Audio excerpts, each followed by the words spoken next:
د قاف مبارکه سوره چې د قرآن عظیم الشان 50مه سوره ده په مکې معظمې کې را نازله شوې ده. 45 مبارک آیاتونه لري.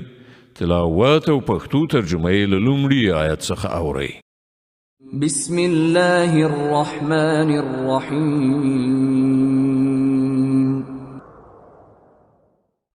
قاف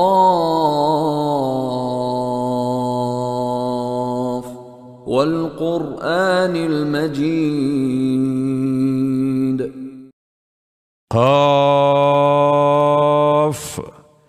قسم ده پر لوی شان لرونکي قرآن باندې چې ته پیغمبرې. بل عجبوا أن جاءهم منذر منهم فقال الكافرون هذا شيء عجيب أإذا متنا وكنا ترابا ذلك رجع بعيد. بلکې د دغه خلکو تعجب په دې خبر راغی چې یو خبر ورکوونکی په خپل له هم دوی ته راغی. بیا منکرانو وویل دا عجیبه خبره ده. آیا کله چې موږ مړه شو او خاورې شو نو دوهم ځل به بیا را ژوندي کړای شو؟ دا بیرته راګرځېدل خو له پوهې لرې دي. قد علمنا ما تنقص الأرض منهم وعندنا كتاب حفيظ بل كذبوا بالحق لما جاءهم فهم في أمر مريج. بشک په داسې حال کې چې ځمکه د دوی د وجود نه کموي هغه ټول زموږ په علم کې دي او لموږ سره یو کتاب دی چې هر څه پکې محفوظ دي. بلکې دوی ته خو چې کله حق راغی په همغه وخت کې هغه په ښکاره دروغ وګاڼه. له همدې امله دوی اوس په کړکېچ کې نښتي دي.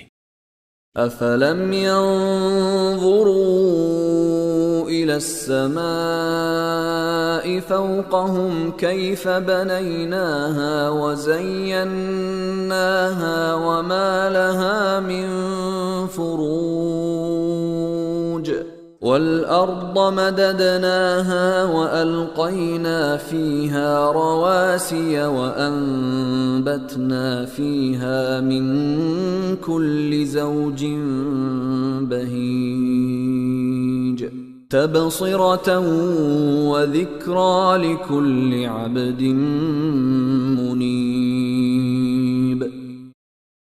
خانو دوی هیڅکله د ځان له پاسه اسمان ته نه دي کتلي. په څه ډول موږ هغه جوړ او سینګار کړ او په هغه کې هیڅ درز نشته او موږ ځمکه وغوړوله او په هغې کې مو غرونه ښخ کړل او په هغې کې مو هر راز ښېرازه ښایسته نباتات زرغونه کړل. دغه ټول شیان سترګې غړوونکي او درس ورکوونکي دي د هر هغه بنده لپاره چې د حق خواته رجوع کوونکی وي. ونزلنا من السماء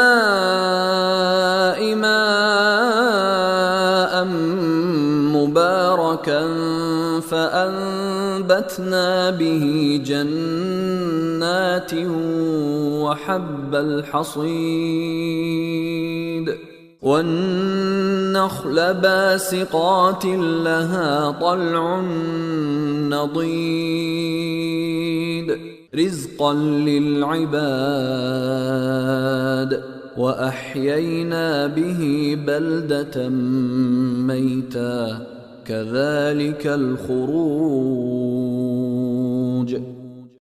او موږ له اسمانه برکتناکې اوبه نازلې کړې. بیا مو په هغو سره باغونه او د کښتونو غلې او د هسکو دنګو خرماو ونې پیدا کړې چې د هغو له میوو نه ډک وږي یو د بل د پاسه پراته وي. دا د بندگانو د روزي ورکولو انتظام دی. په دغه اوبو سره موږ یوه مړه ځمکه ژوندی کوو. له ځمکې نه د مړه شوو انسانانو راوتل به همدغسې وي. كذبت قبلهم قوم نوح وأصحاب الرس وثمود وعاد وفرعون وإخوان لوط وأصحاب الأيكة وقوم تبع كل كذب الرسل فحق وعيد. له دوی نه مخکې د نوح قوم او د رأس یعنې څا خاوندانو او سمودیانو او عادیانو او فرعون او د لوط ورونو او د ایکه خلکو او د تبع قوم خلکو هم د دروغ نسبتونه کړي دي. هر یو پیغمبران دروغجن ګڼلي دي او په پای کې زما د عذاب وعده پر هغو تطبیق شوه. أفعينا بالخلق الأول بل هم في لبس من خلق جديد. آیا د لومړي ځل پیدا کولو نه موږ عاجز وو؟ خو د یو نوي پیدایښت له پلوه دغه خلک په شک کې غورځېدلي دي. ولقد خلقنا الإنسان ونعلم ما توسوس به نفسه ونحن أقرب إليه من حبل الوريد. مونږ انسان پیدا کړی دی او ان د هغه په زړه کې را پیدا کیدونکو وسوسو باندې مونږ پوهیږو. مونږ د هغه له شهرک نه هم زیات هغه ته نږدې یو. إذ يتلقى المتلقيان عن اليمين وعن الشمال قعيد ما يلفظ من قول إلا لديه رقيب عتيد. او زمونږ پر دغه مستقیم علم برسیره دوه لیکونکي د هغه ښي او چپ لوري ته ناست هر څه ثبتوي. هیڅ داسې لفظ د هغه له خولې څخه نه راوځي چې د هغه د محفوظ ساتلو لپاره یو حاضر باش څارونکی موجود نه وي. وجاءت سكرة الموت بالحق ذلك ما كنت منه تحيد. بیا ګوره هغه د زنکدن سلګۍ په حق راغلی.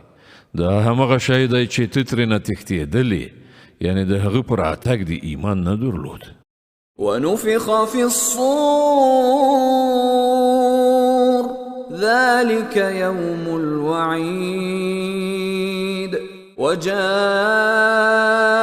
كل نفس معها سائق وشهيد. لقد كنت في غفلة من هذا فكشفنا عنك غطاءك فبصرك اليوم حديد. او بیا به په هغه وخت کې په شپېلۍ کې پوک راشي.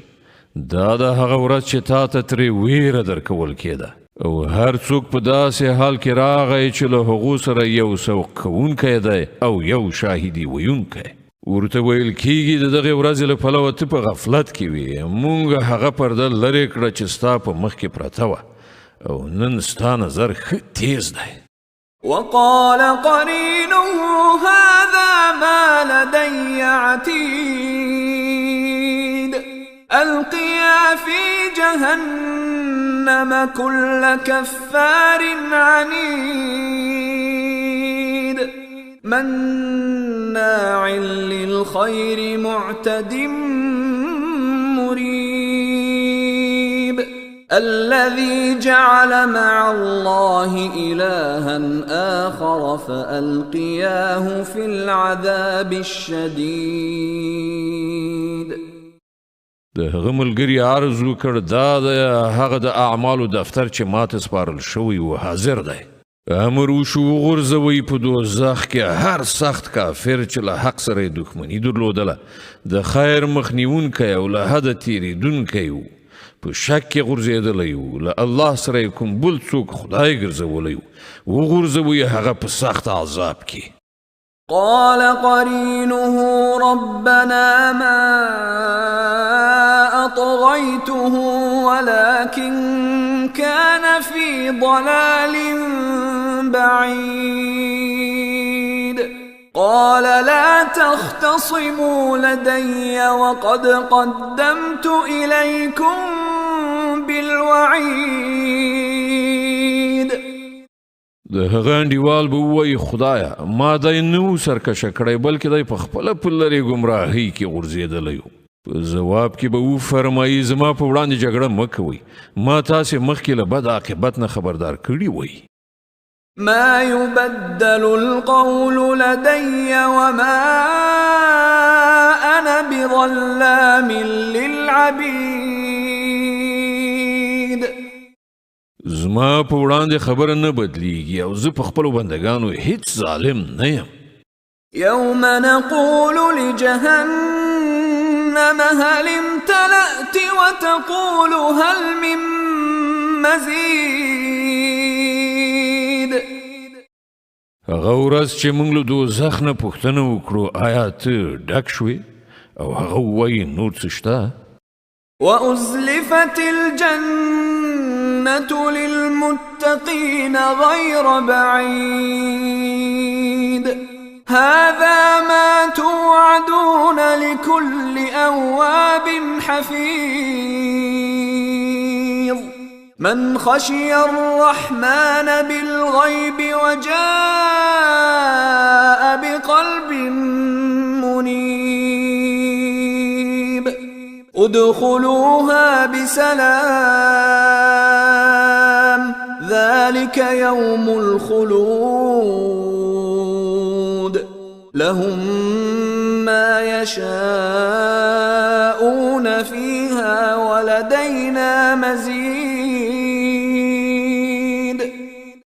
او جنت به د پرهیزګارانو لپاره نږدې راوستل شي هیڅ به لرې نه وي او به ویل شي دا د هغه شی چې له تاسې سره د هغه وعده کېدله د هر هغه چا لپاره چې ډېر رجوع کوونکی او ډېر د نفس ساتونکی و هغه چې د نالیدلي رحمان خدای نه ویریده او هغه چې له رجوع کوونکي زړه سره راغلی دی جنت ته له سلامتیا سره ننوځئ هغه ورځ به د ابدي ژوندانه ورځ وي هلته به د هغو لپاره هر هغه څه وي چې هغوی وغواړي او له موږ سره له دې نه هم زیات څه د هغو لپاره شته. وكم أهلكنا قبلهم من قرن هم أشد منهم بطشا فنقبوا في البلاد هل من محيص إن في ذلك لذكرى لمن كان له قلب أو ألقى السمع وهو شهيد. مونږ له دوی نه مخکې ډېر داسې قومونه هلاک کړي دي چې له دوی نه ډېر زیات زورور او د نړۍ هېوادونه یې لټولي او تصرفات یې پکې کړي وو. آیا هغوی کوم پناه ځای وموندلی شو؟ بېشکه په دغه تاریخ کې د عبرت درس دی د هر هغه چا لپاره چې زړه لري یا په پاملرنې سره خبره واوري. ولقد خلقنا السماوات والأرض وما بينهما في 6 أيام وما مسنا من لغوب فاصبر على ما يقولون وسبح بحمد ربك قبل طلوع الشمس وقبل الغروب ومن الليل فسبحه وأدبار السجود. مونږ اسمانونه او ځمکه او د هغو په منځ کې ټول شیان په شپږو ورځو کې پیدا کړل او مونږ ته څه ستړیا ونه رسېدله.